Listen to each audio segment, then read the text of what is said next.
recording here. Oh, perfect. Okay. Let me get going here. Go to first slide. You. Okay. And then where did we go here? There we are. I will start my video. Yeah, that's you. It is me. Hello, everyone. Hello. Hey, we have a great turnout today. We have 10 and counting. That's fantastic. Yeah. Okay, so it sounds like you are ready for me to get going at any time, or am I waiting for a few more people? No, you can proceed. Okay. Yeah. All right, everyone. Hi there. My name is Dr. Shawna Pandya. I am a family physician with a focus on rural emergency medicine, space medicine, extreme environment medicine, as well as technology, and looking towards the future, which is why I'm here today. You get me for 3 lectures, I think, this semester. At least 2 of those will be virtual. We will be talking about everything from innovation to space medicine to putting you to task running a workshop on how to learn to think innovatively. By way of background, my goals for you are to learn to think creatively and apply those skills. Any midterm questions you get from me will be less memorization and more applying your intellect. So that is the start. So today we are focusing on innovation. There will be time for questions at the end, but if you want to put them in the chat as well as we go, that is great. So we're going to start with this thought experiment. Let me just hide as many of these gray boxes as I can before we go. Perfect. Okay. All right. So it is the year 2050. Okay. So we are about 27 years in the future, and you are actually a little kid on your day off from school. And what you decide to do on your day off is wake up and put on your VR headset, and I'm sure there will be a lot more portable and less bulky in 2050. And you decide to play a video game where you are targeting bad guys, and they look like this, these little squiddy aliens. And before long, you manage to kill all the bad guys and decide that you won the game and go for breakfast. And what you reality have been doing is in your VR headset as this little kid on your day off from school, you've actually been blasting individual tumor cells in your game called the Tumornator. So that might seem like a pie in the sky fantasy scenario that doesn't really, I'm sure you have so many questions. How do little kids get to blast tumors? Who approved that? What are the medical ethics of that? And what I want you to get out of today is learning to think without constraint, learning to ask the question, what if and what happens, and how we can dream and turn those ideas into a future that we want to shape, particularly in the context of medicine, because this is a technology and the future of medicine class, of course. So today's lecture is called Engineering Tomorrow, Fostering a Culture of Disruption and Innovation. I realize you don't have these slides yet, so I'll make sure they're sent out at the end of class. You've heard a little bit of my background, and yeah, by the end of this scenario, I want you to get a sense of what innovation is, why it's important, and how we learn to think with innovation mindsets. So knowing those objectives, let's get to it. Let's get to the first question. So this is quite interactive. My expectation of you is that you are free to put answers in the chat, unmute, say hi, answer the questions I throw out. So here's your first opportunity. When I say, what is innovation? What is your definition? How would you define it?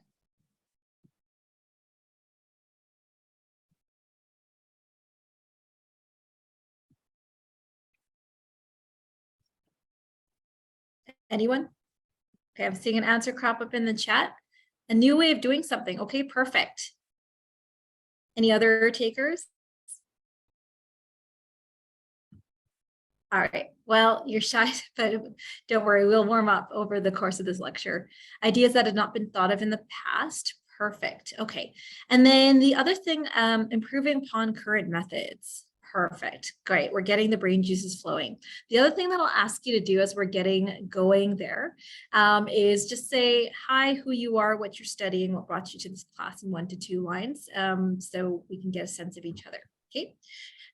So as I said, we're going to answer what is innovation, why does it matter, and how does one innovate? Okay, so keep those 3 questions in mind this hour. Okay, so here's another question. I promise you this is not a trick question, but simply shout it out, put it in the chat. But what is this? It actually literally says it. All right, there's something coming into the chat. It's maybe not Mountain Dew. It doesn't have the logo on it.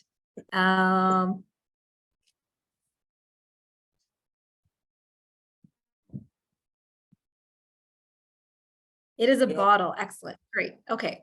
Nailed it. Okay. So what do we use a bottle for?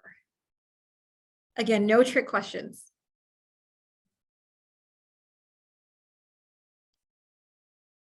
Storing liquids. Brilliant. Okay. Now here's where it gets tough. Okay. Is that all it can be used for? What else can we use a bottle for?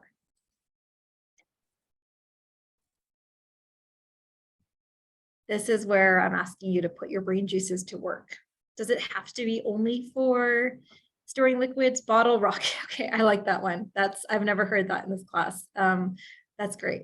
Storing solids. Okay, now we're thinking outside the box, but a little bit still inside the box. What else can you use a bottle? Lava lamps. Okay, still storing liquids, but a different kind. Bird feeder. There we go. Okay, now we're getting going. Okay, so there are a bajillion uses for a bottle, and here are just 6 of them, maybe 7.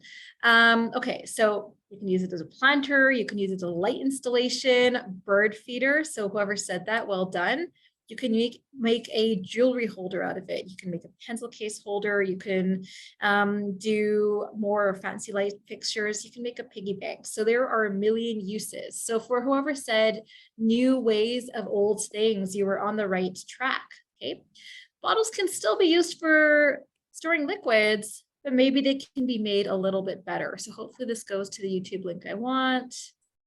Perfect. Okay, so the problem with bottles in the past is the Heinz 57 ketchup problem. Like you have to shake and shake and shake your bottle. And so there's actually a lot of waste. If you add up the millions and billions of bottles of shampoo and ketchup that are used across the planet every year, what if you re-engineered the surface so those cohesive or adhesive forces between the liquid and the bottle were far less? Now you're minimizing waste. So this is actually straight out of MIT Media Lab, where they actually repurposed a bottle for its actual purpose, but just made it better. So when we talk about innovation, it's both doing things better. We're going to get rid of that. And we're also going to talk about new ideas. Okay. So we've talked about what we're going to talk about. A little bit more background as to me. So you've heard about my exploration, austere environment background. I won't tell you too much more about that because it will actually come out in the space medicine lecture. Okay. But I do want to know more about you. So this is your turn here. Seems like you guys are a bit camera shy, so I won't make you come on camera or unmute. But what I would ask is just put in a line or 2 about who you are, where you're from, why you're here in the chat, because I do like to know your backgrounds and, tailor the lecture towards you. Okay. So as we're going, maybe I'll pause. Actually, you know what? I would like to know more about who's all here. So maybe we'll do a quick 2 minutes of introductions. So over to you. I am going to call on you since you're a quiet bunch. And we'll just do quick introductions. So Isa, you're first on my list. Just want to know like what you're studying, what brought you to this course, what you're hoping to get out of this. For sure. I'm a first year med student. In terms of my academic background, I have a bachelor's in human biology and neuroscience. And then I also did a master's in biomedical technology over at the U of C. And what brought me here today, honestly, was just curiosity. These lectures were advertised to us for as a way to just get some elective hours. And yeah, the topics were so unique. I couldn't help feeling curious and wanting to find out more about like space medicine and innovation and things like that. Awesome. And do you have a sense, I know it's only first year, do you have a sense of what you want to study later in medicine? I really don't. That's the perfect answer. It's way early. McKenna, I know who you are, but just for the class, go ahead and introduce yourself. Sure. I'm McKenna. I'm in third year mechanical engineering. I'm really passionate about space, and I'm really fortunate to have Shawna as my mentor. So that's one of the reasons I'm here. And I also think space medicine is super relevant and really interesting. So thank you, Shawna. Perfect. Thanks, McKenna. Matthew, you're next on my list. Hi. I'm in fourth year general science right now. And what brought me here, I don't remember, but like when I checked my schedule, like I had this class, so here I am. Okay, well, welcome. Hopefully you get something out of it. Prem, you're next on my list. Sorry, can you hear me okay? Yeah, 5 by 5. Okay, awesome. So I actually initially joined this course because I was interested in how we can use AI to improve rural healthcare, something that you might actually be familiar with since you kind of work in that sector. But then as I kind of have been attending these lessons and learning more about, even things just like singularity, which was the first lesson topic, I realized that there's so much I don't know in the world of technology. So now I'm sticking with it to kind of figure out what the future will look like. So yeah, and I'm in my third year of a Bachelor of Science. So yeah. Awesome. Yeah, I think you like the space medicine lecture then. Speaking of remote and technologies for remote medicine. Okay, Samir, you're next.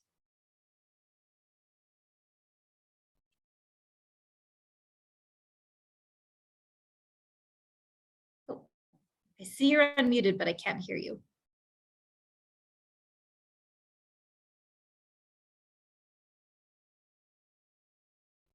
Still nothing, but you are unmuted. Do you want to just try typing in the chat?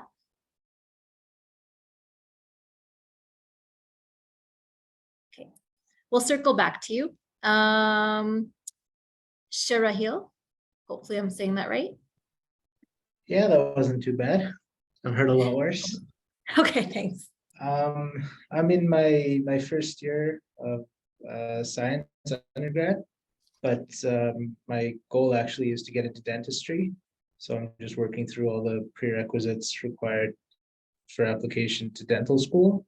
But one of the other side passions, I guess, that I have is space and space travel and how that's going to impact dentistry and medicine in general. So I'm actually quite excited for this lecture just to see what sort of information and input there is on it. Fantastic. So that will be the next lecture. I think my Tuesday lecture will be space medicine. So tune in then. Suki, over to you. Can you hear me? Yeah. Okay. Hello, I'm Suki. I'm a second year undergrad majoring in psychology. I joined this class because I'm interested in going into medicine and I want to learn more about neuroscience and innovating. I think I want to find in the future, hopefully, a way to help diagnose like brain disorders and diseases. So I kind of want to learn more. Fantastic. Zayed, you're next.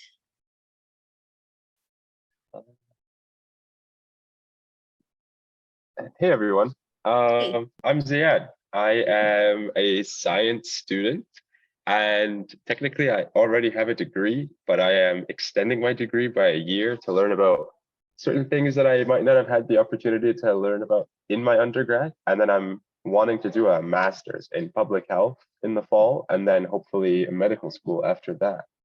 Fantastic. What a great array of backgrounds. I see Samir is a first year comp sci student interested in AI and technology and where we can go with that.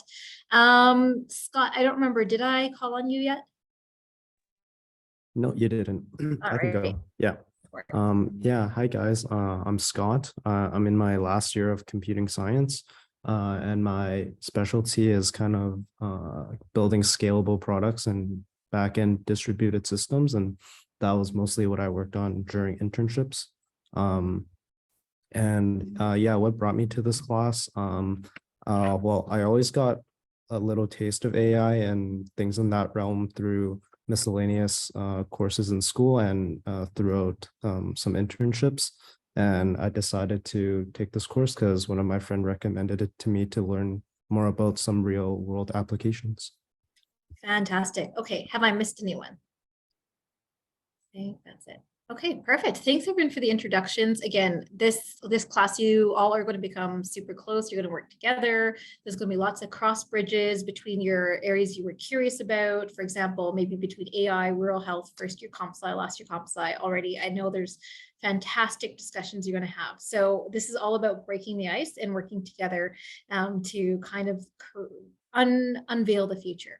So thanks for indulging me. Okay, so let's focus on defining innovation. Okay, so let's look at examples of what's been done previously. So we've heard definitions of building on what's been done previously. And in this next slide, I'm dating myself a bit, but there's some of us who are around with the first version of Windows 95, remembering when people lined up till midnight to get Windows 95 on things called compact discs, again, dating myself.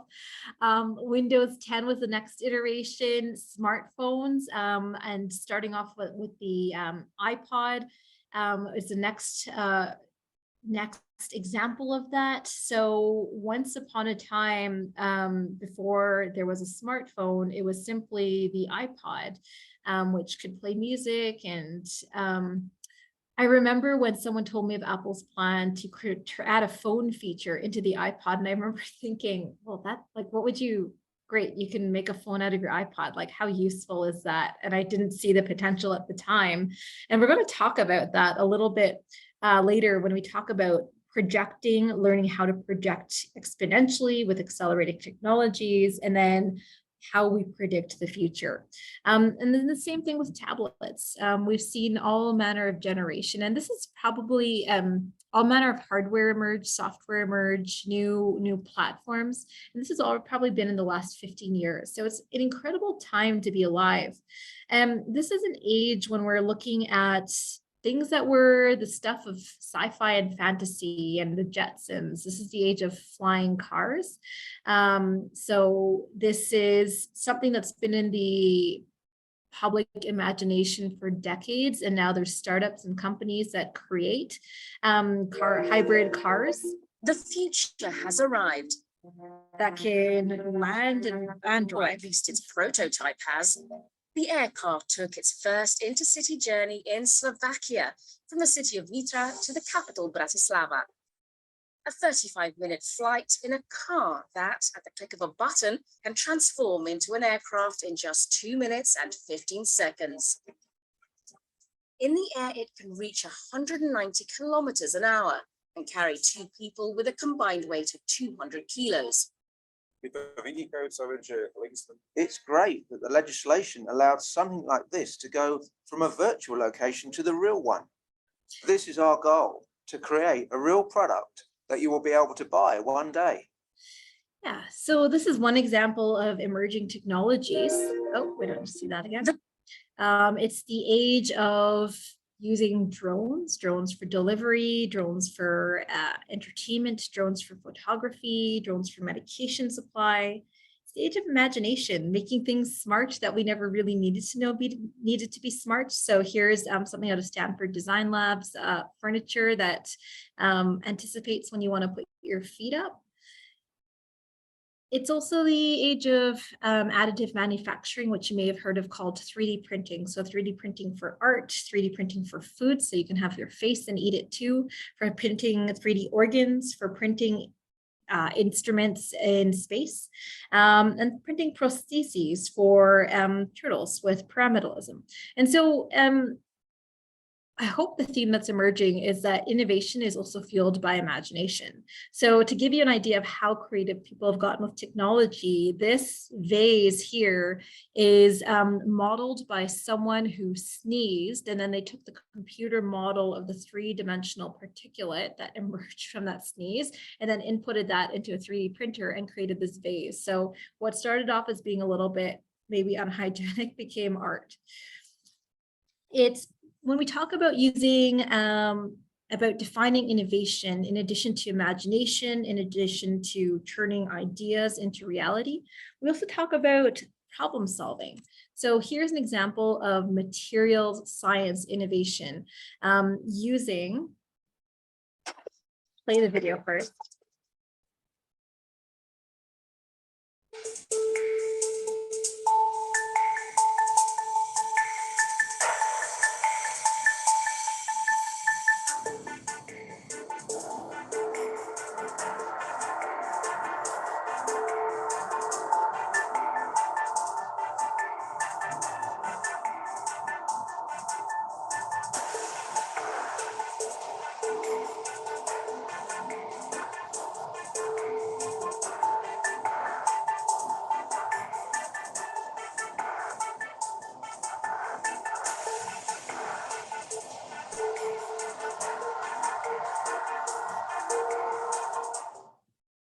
So innovation is also reimagining new solutions to existing problems. So materials engineering, for those of you with the engineering background, using new types of materials, new structures, increasing properties. For example, in this case, absorbability and reusability. In other cases, it can be strength. Sorry, I should have warned you there's graphic photos in this presentation. It's also on the sphere of problem solving, looking at existing problems and coming up with new ways of achieving the end goal. So this is a factory worker in China who lost his hand in a workplace accident, and his hand was deemed salvageable, but needed, while his stump healed, they grafted it onto his leg to maintain the blood supply before retransplanting it back. So it doesn't necessarily need to be a new technology, but I hope what's emerging is that it's a new way of thinking and looking at the potential based on the world around you versus what could be. Here's some other examples from the news in the past year or so. So those of you pay attention to emerging innovations in medicine. Not too long ago, there was the first pig to human heart transplant. It was initially successful, and then unfortunately the recipient passed, more so because they were not compliant with taking their anti-rejection medications. So elsewhere in other domains, we're going to get back to medicine, I promise, but there is a lot of space interest, which I'm glad to see. So it's pushing the boundaries of what we've done before. So when we talk about human spaceflight, previously space has been the domain of space agency selected astronauts, which means you have to be super duper healthy. You can be screened out for everything from being colorblind to being iron deficient, and everything in between. And since 2021, we've seen the rise of commercial space. So we've seen suborbital companies like Virgin Galactic and Blue Origin send everyday passengers who would have been otherwise medically screened out to space. We've seen the first all-civilian mission with the Inspiration 4 mission in 2021, and then the upcoming Polaris Dawn mission with SpaceX. And then we're seeing all manner of emerging technologies. So we've talked about 3D printing, we've talked about transplant medicine, we've talked about experimental surgery, and of course, virtual reality and how it will change how we interact with each other, how we interact in the workplace, and what we'll talk about a little bit later, specifically how it affects medicine, especially in remote and austere environment medicine. So before we get on to our further questions that we wanted to ask this lecture, let's talk about the operating frameworks. How do we define our needs and how we serve patients in medicine? Oh yeah, cryptocurrency, that's the thing. So I won't labor that too much. Okay, so let's start with the World Health definition of health. I first heard this in my first or second year of med school, and I remember it really being eye-opening for me because most of us think of the health state of health of being not sick, whereas the WHO definition defines health as being the not merely the absence of disease, but the presence of physical, mental, social well-being. And I would also argue that includes sexual health as well, which we'll talk about and how that impacts health and why that's a social issue as well. There is also other operating frameworks. So there's the 5 Ps from the National Institute of Health in the South. So we call that predictive, personalized, precise, preventative, participatory medicine, as well as point of care medicine. So these are trends in medicine that we've seen emerge over the past 10, 15 years about making medicine more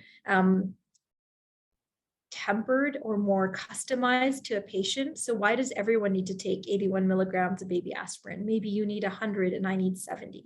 So that's what we mean by personalized medicine and precision medicine. What about never needing aspirin in the first place because we can tell who's at risk for pain or for blood clots? So that's preventative and predictive, and then getting patient ownership and buy-in. So that's what we mean by participatory health. And then point of care kind of encompasses personalized medicine, but it also speaks to being able to treat patients in locales where we normally wouldn't be able to. So being able to run blood tests in a rural hospital in Alberta instead of needing to send that blood work out, being able to test at home, being able to test at a pharmacy, being able to test in space. And so that's the NIH model. Those of you who are medical students will be very familiar with this. So when we talk about what it means to become a physician, we talk about CanMed's competencies. And so we talk about how do we, what does it mean to be a doctor? So in Canada, it means being a professional, a communicator, a scholar, a collaborator, a health advocate for both systemic changes as well as your patients, and being a leader within the context of your team and your community. And so that's what makes a medical expert.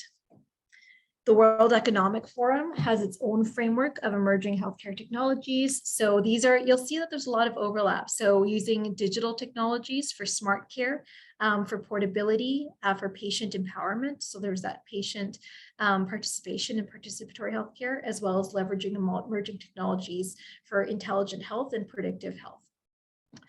And of course, the principles of Canadian health, which we'll talk about a little bit later as we talk about predicting the future of healthcare. In Canada, the 5 principles of Canadian healthcare are being a public system, being accessible, universal, portable, and comprehensive. And then ethics. So, and for some of you, this may be a repetition. I know if you're applying to medical school, these will come up on your interview. For those of you who are in first and second year medical school, these have definitely come up for you.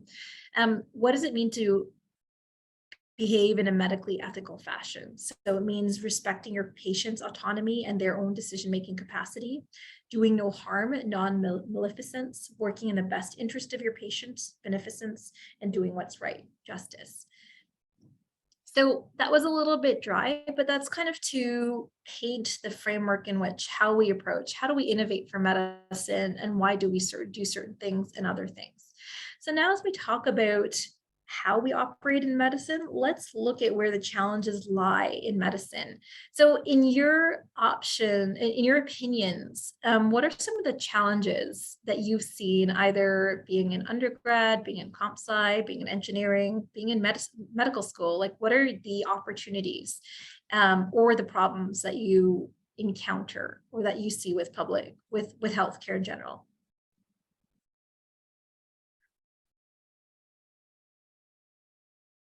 All right, there's some messages in the chat. Long wait times, yes. Okay, anything else coming up? Not enough, yes. Yeah, that's a big one.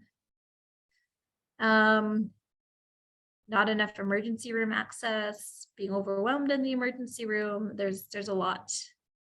Biases held by medical professionals. Yep, that's against women for sure. Women's Chest pain can be often dismissed as anxiety. Women present in atypical fashions for heart attacks, so it can be just dismissed as nausea or heartburn. Women's pain is very often dismissed, so that's a huge one. That's a really good one. Temporary solutions without long-term health benefits. Yes, Band-Aid solutions, and we'll talk about that. Affordability for things not covered by public health. Yeah, you guys are on a roll. So why does dental care not count as healthcare? Why does mental health care? Why is that extra? Why do we not learn so much about the feet in medical school? These are things that you'll all encounter in your medical careers. Yeah, that's pretty good, you guys. Okay. So here are some of the things that have come up in previous years. So COVID-19, and now we're in 2023. So that's an ongoing issue. Preventative care. So this is probably an old figure by now, but when I first started looking at the burden of disease in an aging population, this was about 8 years ago, that the estimation was that by 2050, something like 25 to 30% of our population will be elderly. So with that comes management of chronic disease like cardiovascular disease, diabetes, dementia, and there's a huge strain on the system, especially when our system is already overburdened.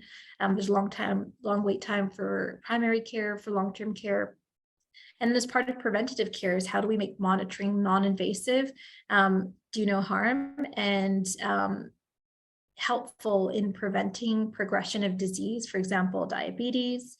How do we bring resources to areas that don't have the luxuries of a tertiary healthcare hospital? And we'll speak specifically about case studies in antibiotic resistance. But we'll also talk about some trends with respect to technologies that can be used to address some of these problems. So let's get to that. So this was a slide that I added in 2021. I've been doing this course since 2011. And as devastating as COVID-19 has been for the planet, there were some people who took on the opportunity to innovate. So here's a dramatic example of a mask. Looks kind of like an astronaut's gas mask. But this is also probably one of the most inspiring times in science, because the unprecedented speed with which vaccines were developed, tested, and rolled out has never been done before.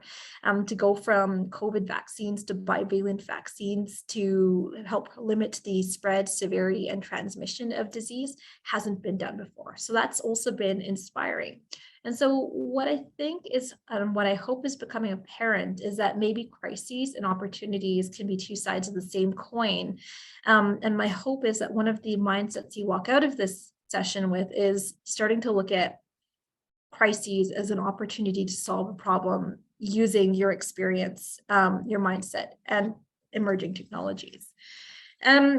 So emerging opportunities in 2022, the last time I gave this course, looked at masks. How do we make them better? How do we ensure the universality? We talked about vaccines already. So then if we're extrapolating, we're in 2023 now, where are the opportunities now? So I would like to hear your opinions as to what you would like to address in 2023. I think two obvious ones are mutations. So we are beyond Delta, Omicron, and whatever variant we're on now. We're in the middle of a triple demic. So I definitely have seen this in the emergency rooms all over Christmas and New Year's.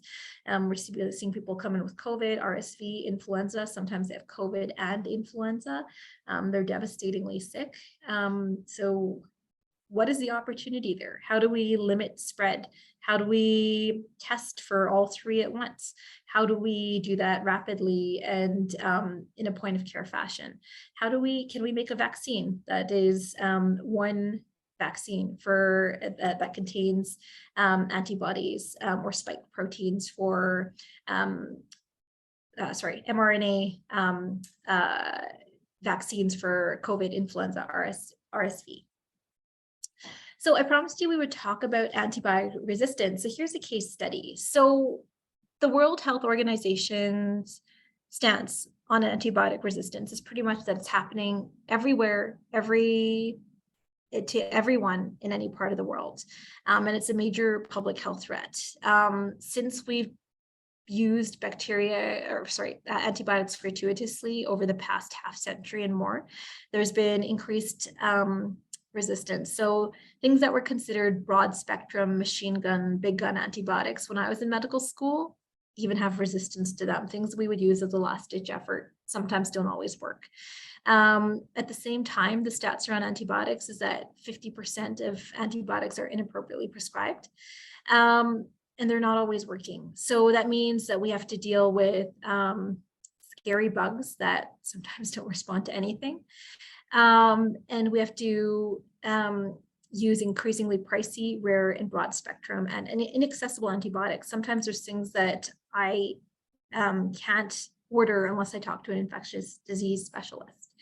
So in 2015, there was the first breakthrough in decades, Teixobaxin, which was a brand new antibacterial that was made by cultivating specific spores in the soil that could break down cell walls and bacteria. And the rate limiting step before that was just being unable to cultivate the soil.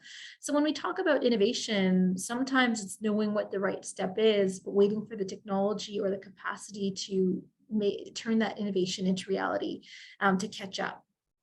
So another example, another case study of innovation in medicine is what I referred to as sock puppeting in an earlier slide. So what that means is repurposing something for a new use. So socks you wear, or you can make it a sock puppet and use it as a toy. And so with drug repositioning, that's what we mean. So this is out of Stanford computer science, and basically they created this Match.com for drugs, and they looked at the 3D configuration of various drugs as well as receptors that exist within the human body, and they said, well, which one's likely to fit with another, and then how can that drug be repurposed to address another medical affliction. So for example, they found that anti-heartburn medications may be repurposed for receptors on lungs in specific cases of non-small cell lung cancer. They found that medications used for migraines and seizures could be used for inflammatory bowel disease. So for those of you who have a background in computer sciences, this is a perfect case study that's right up your alley. We talked earlier about 3D printing and how we can use it for art and how we can use it for in space and how we can use it for food. And we also talked about tissue printing. Here's another example of how we can use 3D printing for medicine. So has anyone here ever had to wear a cast? Just kind of yes or no in the chat. So if you've ever broken a limb, you know how itchy they can be, how uncomfortable they can be, how smelly they can be, and they have to be on for weeks. You can't get them wet. And if it goes on uncomfortably, you're uncomfortable for those 6 weeks or so. It's not fun. So what if we could make a cast that was customized to the mold of your hand, so there's no pressure points? What if we could make it aerated so it breathes and doesn't get smelly, and make it dishwasher safe, so you have 2 copies, and when one gets grungy, you pop it in the dishwasher. And so that's what people have been doing with 3D printed casts. And then I think it was a Russian group that said, well, what if we could take this model and make it even better by experimenting with high frequency ultrasound for increasing bone healing? And they had a certain degree of success by those plugins that you see here on the side of the cast. We talked about personalization elsewhere. We talked about genomics. So this is out of Harvard Medical School, and it's looking at using the human genome sequencing, but in a digestible way to use in clinical practice. So for example, this study looked at creating 1-page summaries for family doctors who could say, well, based on this human genome report, they're more sensitive, for example, to blood thinners. And so they might need an increased dose versus they might need a decreased dose. And that's what you see here at the bottom of the screen, pharmacogenomic associations. They'll need decreased doses of warfarin. They'll need the same dose of Plavix, for example. So that's kind of where we can bring technology to personalize medicine and dosing. I know there were a few folks here who mentioned machine learning and artificial intelligence in medicine. And one of the most famous examples, not necessarily a success story, was IBM's Watson, which infamously did really well on Jeopardy until it called Toronto the capital city of Canada. And it was initially thought that maybe it could be used for prescribing or for diagnosing in medicine. It didn't really go anywhere, but here's where we talk about using different types of intelligence in medicine. So this is, I'm going to skip a few slides ahead.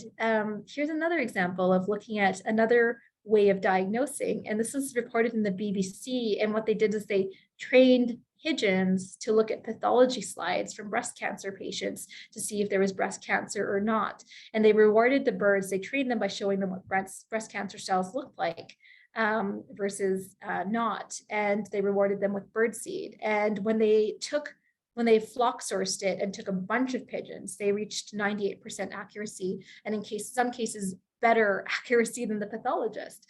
So when we talk about implementing different sources of intelligence, it's not just artificial intelligence, it's also other ways of looking at leveraging intelligence.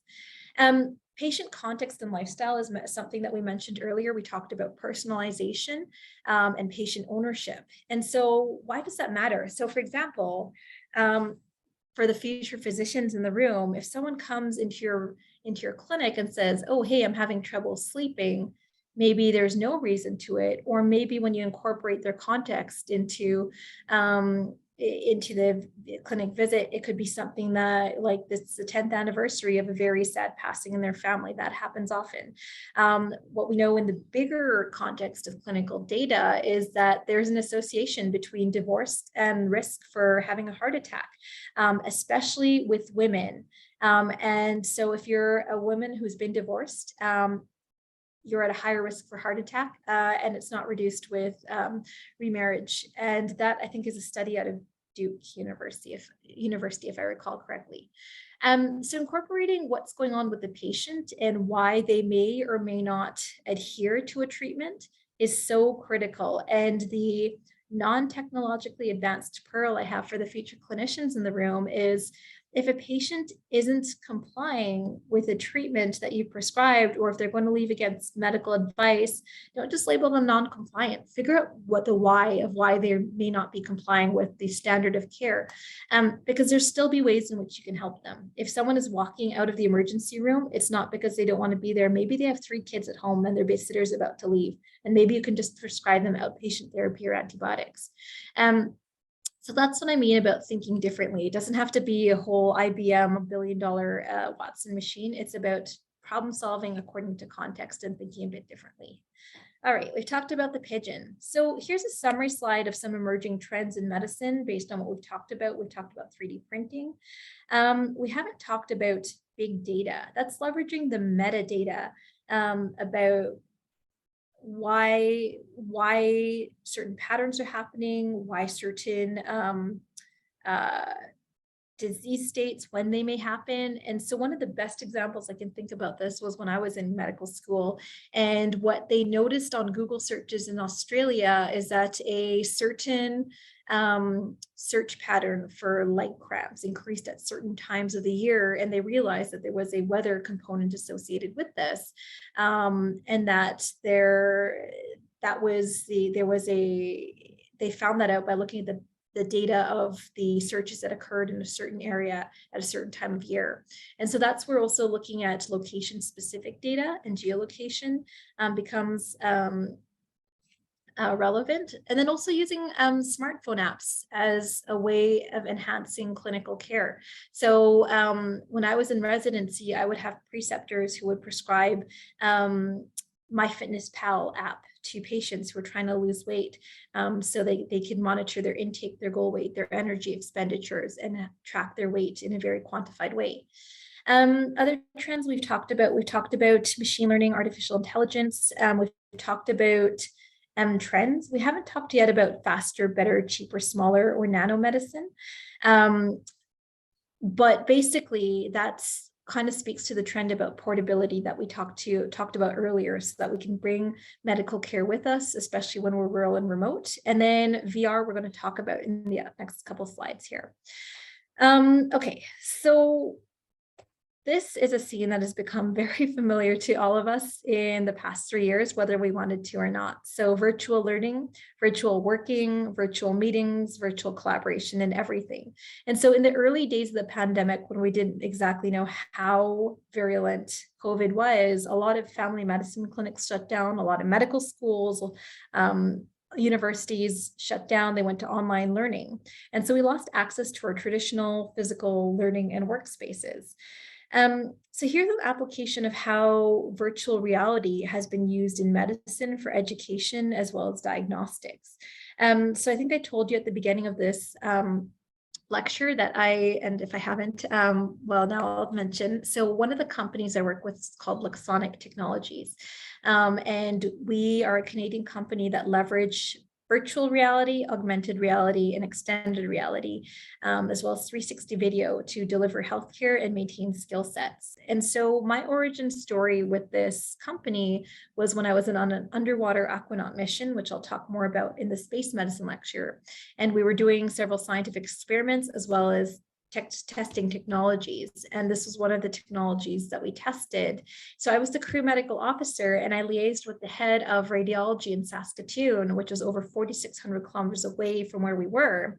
And we met in the world's first virtual reality radiology reading room to review the X-ray and CT scan of a simulated trauma patient. And so coming back to this scenario in which this pandemic scenario in which we've lost access to our workspaces, our diagnostic spaces, and our educational spaces. Think of the use case for being able to bring a radiologist back into the radiology reading room to access their imaging when they may not be able to access their physical workspace because of the pandemic or because they're in a remote area that doesn't have the physical space. If you're a medical student and we're on a radiology elective, you wouldn't be able to come into the office during the pandemic. So what if you could meet in that virtual space to review imaging together? We'll talk a little bit more about this next time, but we've also built medical procedural VR modules for the Canadian Space Agency for astronauts to maintain their skills on long duration spaceflight. And as you can imagine, during the pandemic, it's not just astronauts who need to practice their skills, especially when they can't work in the sim lab. So we've also built modules for healthcare professionals. Okay, so in the next part of this lecture, let's talk about getting there. How do we go? What are the pathways to innovation? How do we go from here to there? So the 4 avenues we're going to explore are people, mindset, environment, and experience. Okay, so this is, we're not going to play this now, but I've included my TEDx lecture on innovation and what discovering innovation and how everything I thought about innovation was wrong. So that's just there for your reference. Nope, I said we're not going to play it. Okay, get back to that. So when we talk about people, okay, so when I was hammering home the point about fostering collaboration and between your disciplines is because each and every single one of you in this room has a skill set and expertise that your colleagues don't. So if you're in comp sci, you have a very relevant skill set that your medical colleagues don't have, but they have the clinical insights for problems that you may not see. And so 2 lectures from now, we're actually going to put that into practice and build ideas and innovations based on through teamwork and collaboration. And the way I like to put it is, you don't need to be a brain surgeon and a rocket scientist. The reason that there are 7 billion people on the planet, 8 billion actually as of last year, is so you can figure out how to bridge each other's gaps and build solutions together. I won't talk too much about teamwork, but the other thing I want to say is about leadership when you're taking on new ideas is how you view your role as a problem solver. It's not being the one who takes charge. It's not the one who issues commands from the front. It's the one who's looking for gaps to build strength and build bridges and connections. And so when the reason I view this as a mortar between the bricks model is when you look at a brick wall, it's easy to think of the strength of bricks as coming from the bricks themselves, but if there was no mortar connecting those bricks, there would be no strength to that wall. So your job as a leader is to be the mortar between the bricks and build connections between teams, between problems, and start to create those, look for needs to be filled. Okay, so we're going to talk a little bit about building connections and unlike ideas in a couple of slides time. But before that, let's get to mindset. Okay, so the next bit of homework for you is to start to adapt your mindset. Okay, so the first thing is question everything. Okay, and then that's not very specific. So 2 questions to start developing this innovation mindset is asking, how can this be better? Okay, so as you start shifting your mindset and going back into your worlds outside of this lecture, start looking for inefficiencies. You know, look at the layout of the room, look at the layout of a lecture hall, look at simple design in furniture, in your electronics. How can this be better? And then take it one step further, saying, how can I make this better? And then the third question is asking, what if? Okay, so what if there were no constraints? What if, you know, you didn't worry about where you are in your skill set, but what if there were no constraints? How would you engineer a solution? And so coming back to a case study, this is an 18-year-old Anya Pelgarian who was volunteering in a hospital after high school and then just looked at dialysis machines, which were the size of refrigerators in the hospital, and said, well, what about people who can't afford to come to the hospital? What about people in disaster zones? Why can't we just engineer a smaller, more portable dialysis machine? And simply built a suitcase-sized dialysis machine that can be portable, brought to homes, and is orders of magnitude cheaper. Okay, so then on the question of what if, the other resource I've included for you here is my TED Talk on discovering innovation. So one of the most powerful questions you can ask is saying, well, what if there were no constraints? Turning questions on their head and saying, okay, well, what would this look like if I had unlimited resources and I was able to achieve what I want? What is the end goal? And then working backwards to reverse engineer your solution. So talking about case studies, again, we don't need to watch this right now. Is the case study of Ignace Semmelweis. So the medical students, if you've had your III block, I think you're familiar with this, but basically, once upon a time, it was considered this wild and crazy idea to wash one's hands after being in the morgue with dead bodies after performing autopsies. So physicians would simply walk from the morgue to the maternity ward, deliver babies, and there was this giant question mark of why are people dying of corporeal hemorrhage after birth? And then Dr. Semmelweis said, well, what if we did something crazy like wash our hands? And to us today, it seems like common sense, but just like masking and social distancing and the public resistance we're seeing to COVID-19, he was mocked by his colleagues, he was ridiculed, and he actually spent the last of his days in a asylum. And it's quite sad. He said, when I look back upon the past, I can only dispel the sadness which falls upon me by gazing into that happy future when infection will be banished, that conviction that such a time must inevitably sooner or later arrive, that will cheer my dying hour. So today it's common sense. Yeah, this guy made a lot of sense. Wash your hands. It's gross not to. But at the time it was seen as, you know, whoa, let's not go too crazy with wild ideas here. Okay.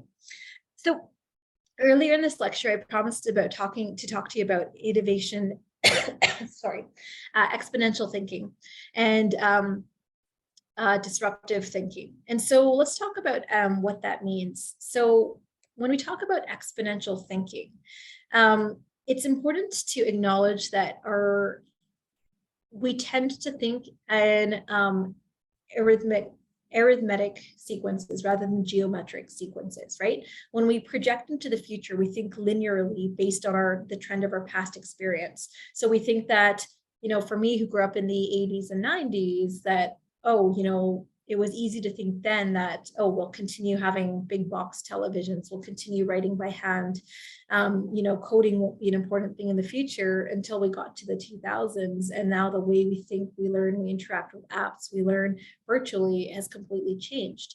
So it was hard to predict because we didn't keep pace with the rate of technological change.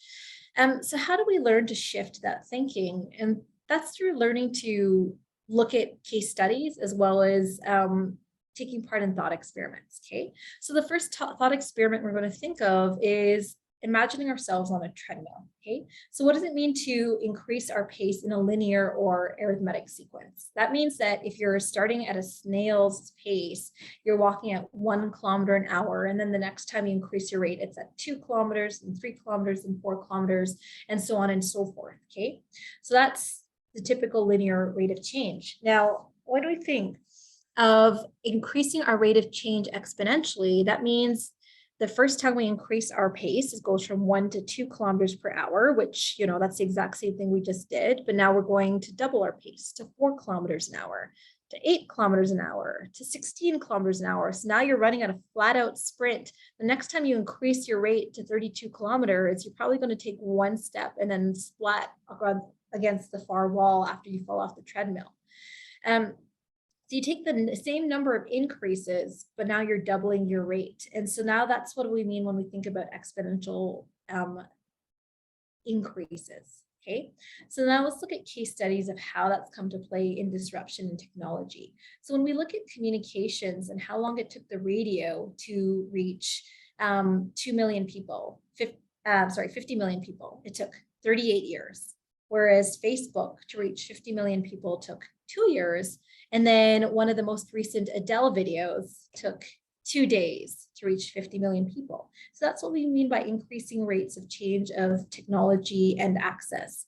Another example of disruption is looking at how our access to books has changed, because once upon a time, the way to get a book was through a library or through a private non-franchised bookstore. And then places like Barnes and Noble came and housed way more books than a typical bookstore could, and put these corner store bookstores out of business.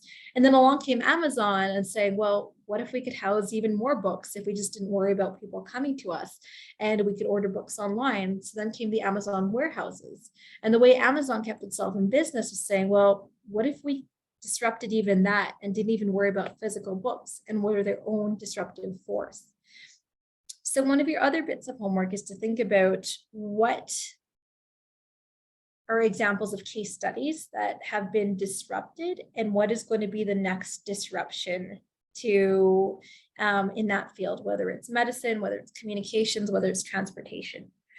Okay, so your other case study is a very familiar one, depending on how old you are. Okay, so once upon a time, and I'm totally dating myself here, to get a movie, you either waited for it to be in theaters, come on TV, or you went to the video store to rent VHS. And then along came Netflix and said, well, what if we can mail order DVDs of your movies to you, and you would just send them back?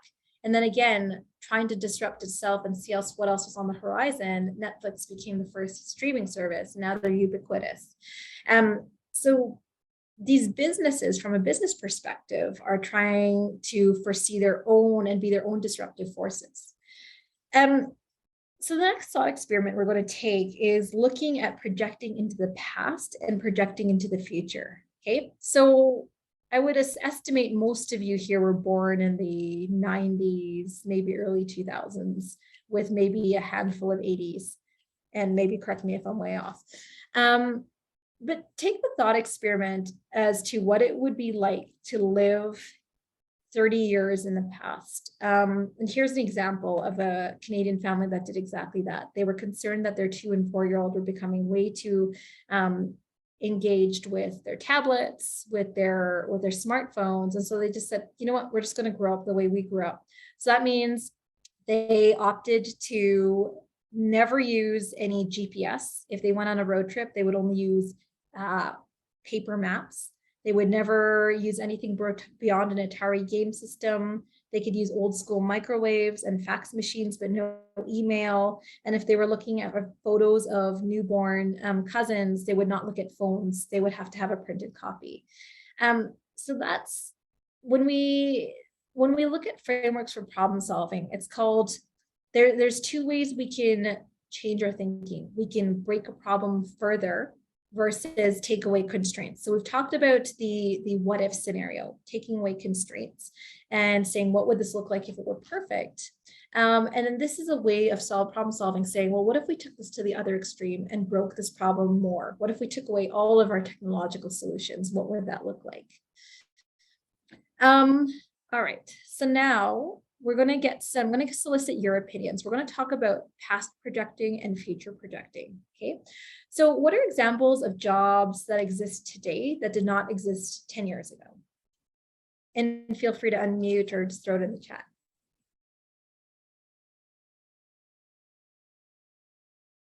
Anyone?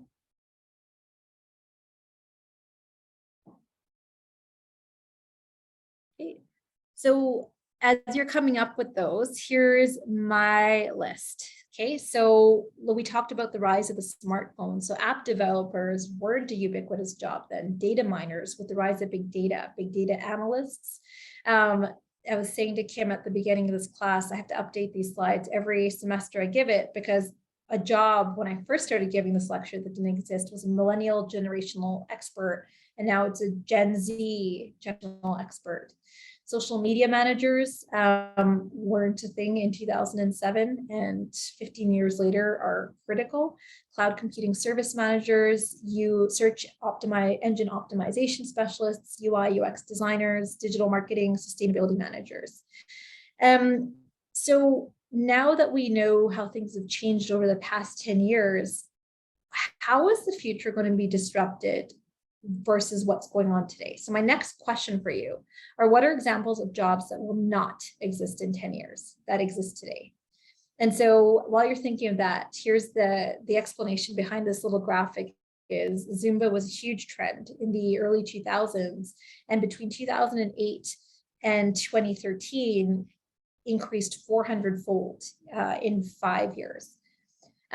So my question is, what exists today that will not exist in 10 years based on the technologies we've talked about with respect to drone delivery, automation, machine learning, and more? Any takers there? Travel agents, yep, perfect. Cashiers, yes. Retail cashiers, yeah. You guys are very aware, and also I feel like almost you may have seen the next slide. Yeah, that's exactly it. So we have self-checkout now. Telemarketers, we now have robotic automated callers, for better, for worse. Freight and stock, we have robots and drones for delivery. Traditional print media has gone the way of, there's very little print media out there now in terms of newspapers. We have digital media. We already talked about travel agents. We talked about drone delivery, taxis being disrupted by Uber and Lyft, who are now trying to disrupt themselves with autonomous vehicles. We have voice recognition. In medicine, we used to have transcriptionists. We still have transcriptionists, but we also have automated voice recognition. Librarians have to compete with online search. So then when we look at things that didn't exist 10 years ago, what's going to happen to the social media manager? What's going to happen to the app developer? How will those evolve? Okay, so while we're continuing on this train of thought, my next question is, what are jobs that will exist in 10 years that don't exist yet today?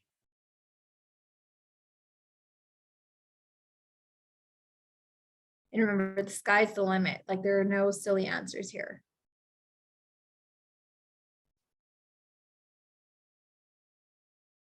Telemedicine physicians, yes.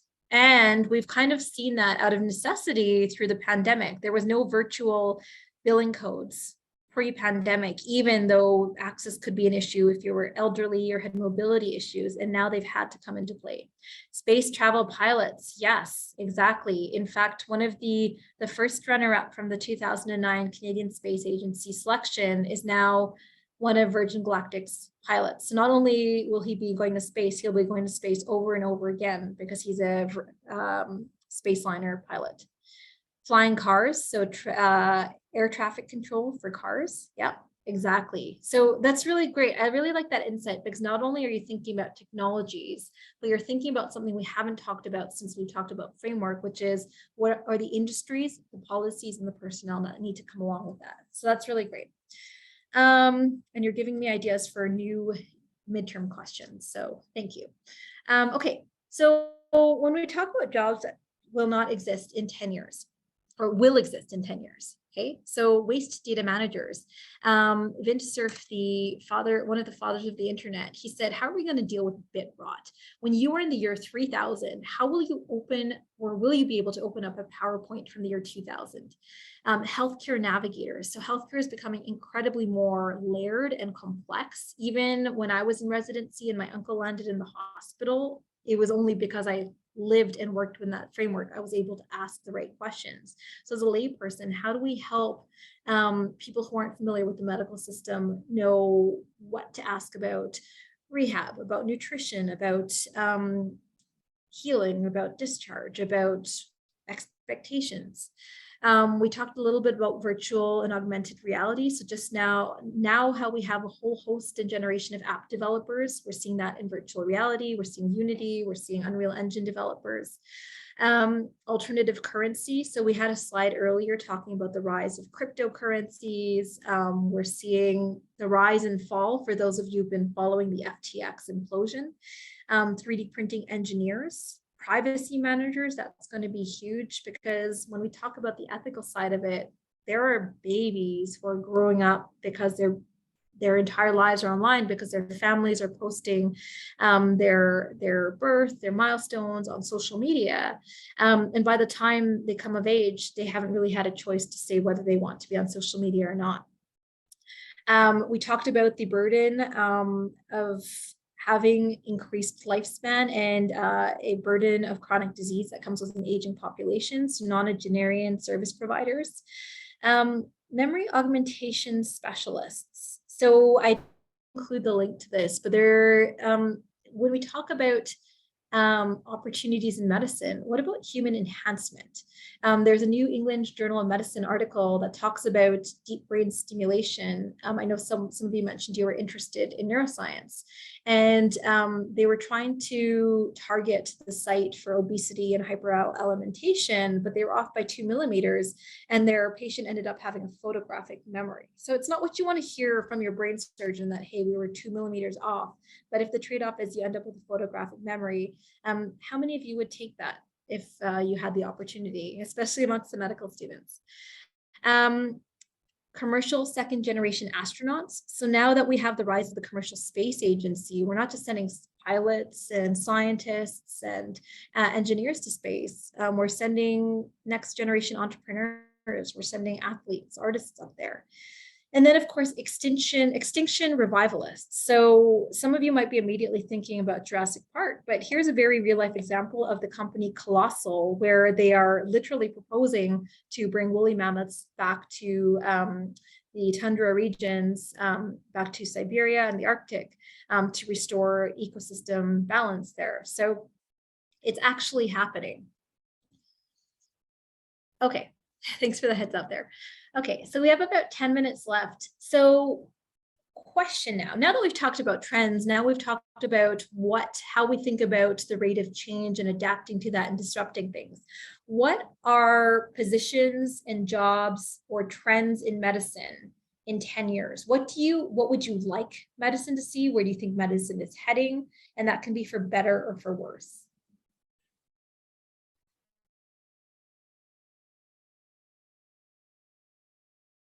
Yeah, go ahead, put them in the chat.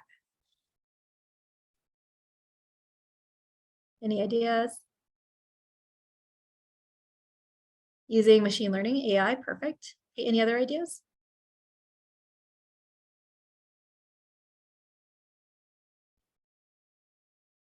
Space dentist. Awesome. I'll make sure to try to get some space dentistry slides for you next time. Okay, perfect. Yeah. Precision medicine, pharmacogenomics. Yes. Okay. All right. So here's, what I came up with. There's more data organization. Yeah, we talked about that a couple slides ago on having a healthcare navigator. So medicine will be more portable. So we've seen this already in things like sleep apnea machines, blood pressure cuffs, point of care blood work testing. It's more portable. We talked about the integration of machine learning, mixed reality, extended reality, virtual reality. How cool would it be to be able to liaise with my patient in virtual reality and still meet them face to face? But maybe I'm still, in the comfort of my own home, or maybe I'm on the other side of the world, but able to provide care to a patient. One thing that we're seeing is the implosion of healthcare systems all across the world, especially in the pandemic. We're seeing this in Canada, the UK, the US.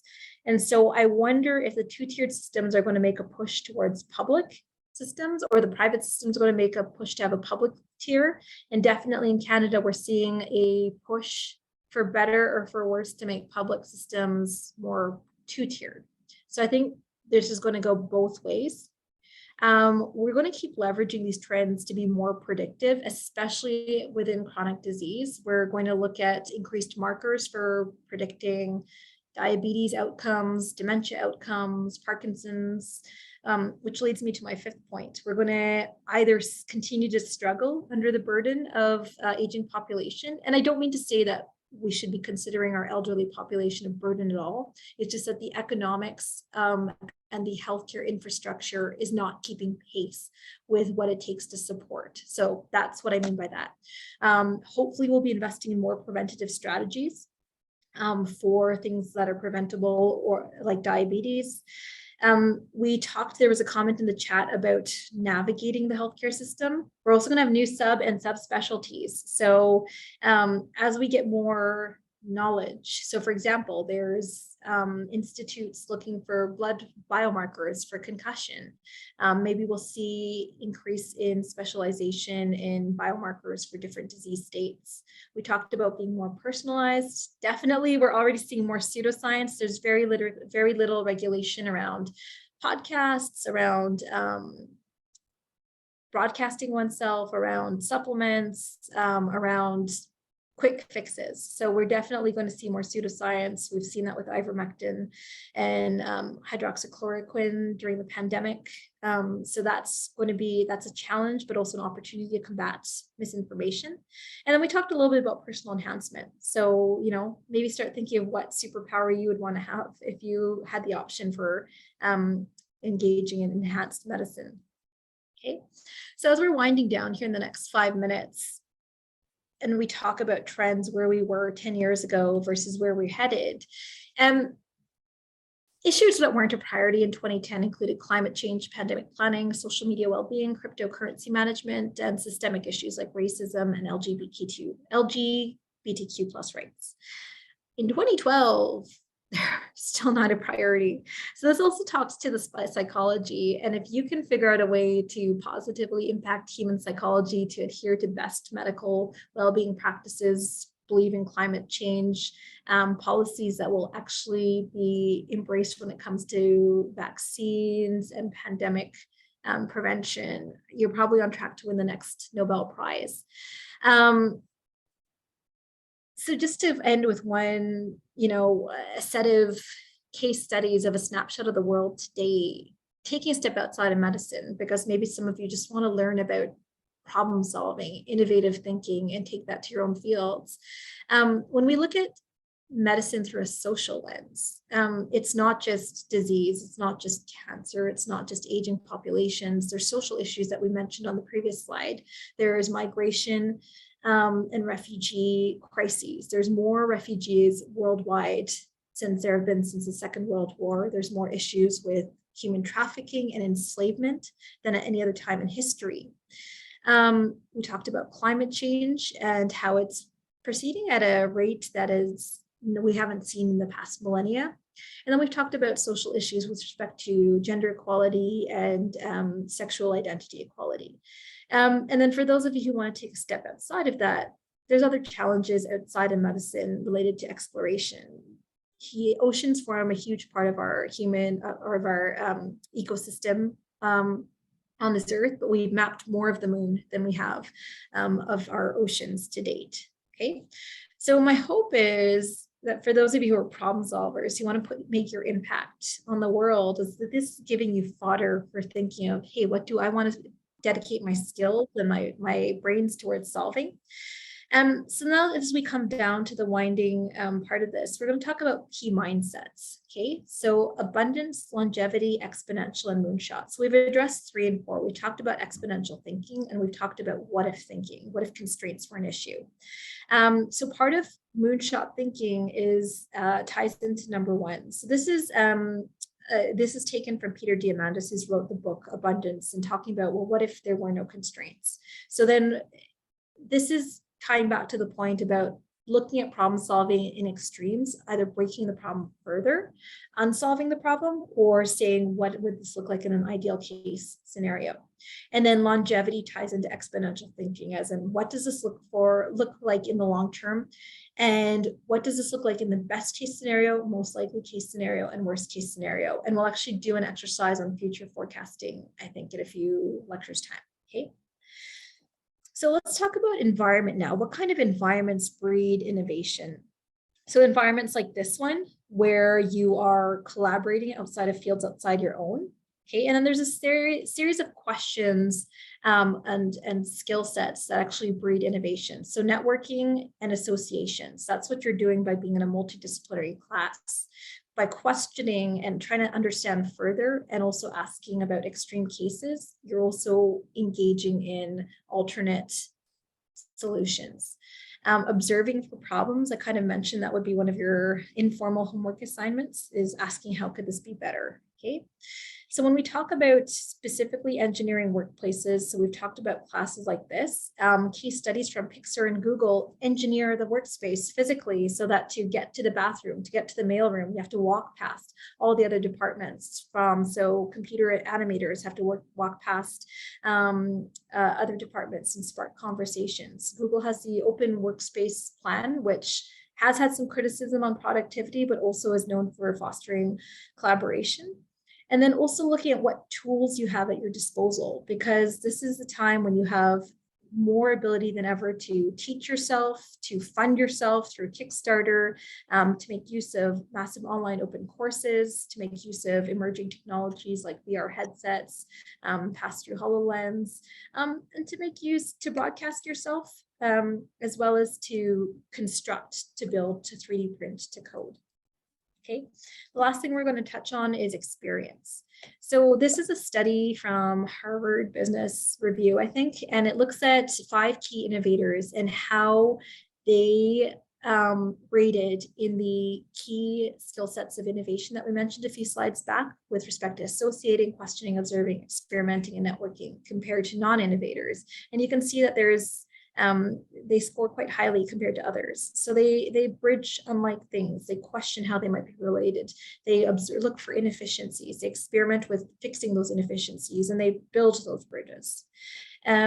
One of the final case studies is using experience. So IDEO, the world famous design firm, engaged a 91-year-old to help design better pill bottles because she's a user of pill bottles and also struggles with trying to open childproof locks. So she worked with the folks in her seniors residence to say, well, how can I open this, but also make sure a child can't open this? And then they innovated, iterated, prototyped, and validated, and then reiterated.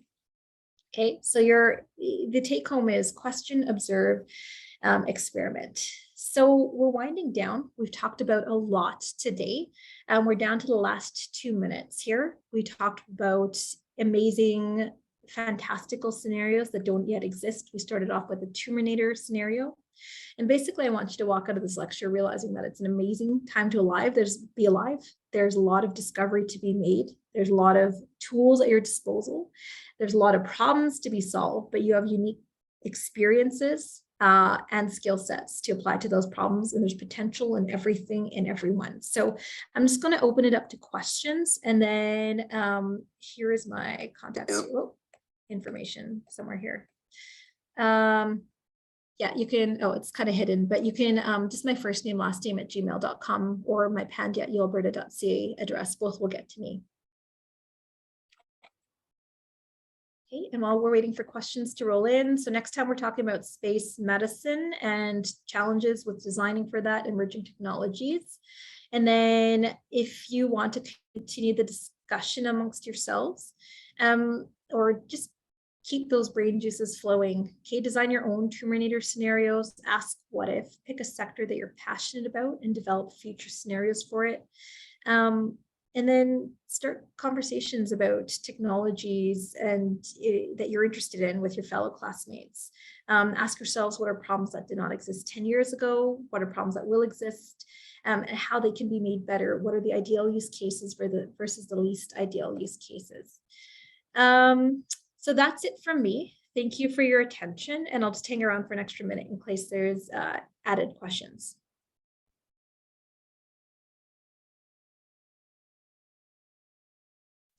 All right. Well, thank you very much. And we will see you on Tuesday.